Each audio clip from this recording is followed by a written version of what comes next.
Manafort spoke for the first time in court during the trial, saying he will not testify. Manafort told Judge T.S. Ellis that he would not testify during a brief questioning at the podium before the jury was brought in the room. Manafort is not required to testify because of his Fifth Amendment rights against self-incrimination.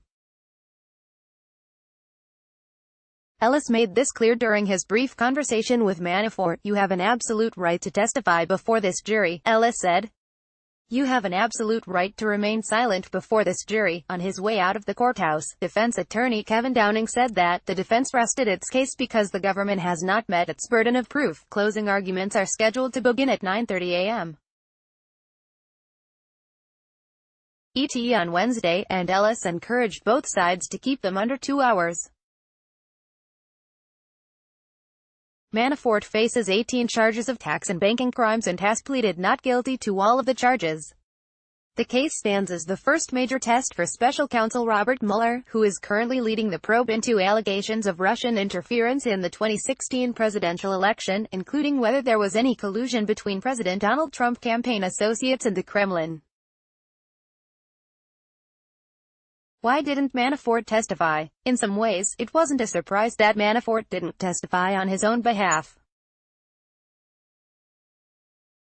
Any statements he made in court could be used against him in other trials, including his upcoming trial in Washington, D.C., on foreign lobbying violations.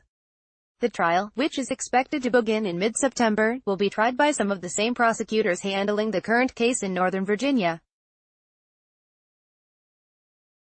If he were to testify, Manafort would have opened himself up to cross-examination by the prosecutors, and would have had to explain several emails and banking forms with his name and signature on them.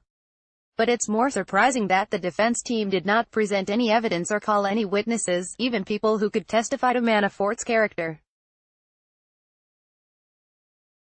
It's possible the defense believes it has created enough doubt in the jurors' minds through their questioning of prosecution witnesses over the last 10 days, and that it might have a leg up in the way jurors will be instructed to decide the case, especially given Ellis' inclinations. Earlier Tuesday, Ellis said he would instruct the jury to think about the materiality of the question of whether Federal Savings Bank founder Stephen Koch could contribute to Manafort allegedly defrauding the bank for $16 million in loans.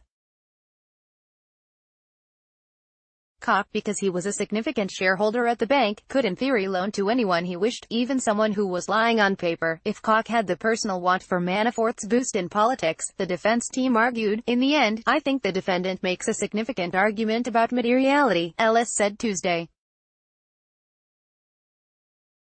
"But in the end I think materiality is an issue for the jury." Judge denies request to throw out charge. Ellis denied Manafort's request to throw out bank fraud and other charges against him, after considering a procedural motion where he could have intervened if he believed the prosecution hadn't adequately presented its case to the jury. The motion was for acquittal of the bank fraud counts related to Federal Savings Bank. On Monday, Manafort's team formally requested the court dismiss the case, a move generally seen as procedural following the prosecution's presentation. Manafort's defense team believed the 4 Federal Savings Bank fraud charges could be dismissed because of previous comments made by Ellis suggesting the bank couldn't be defrauded if its founder wanted Manafort to have the loans.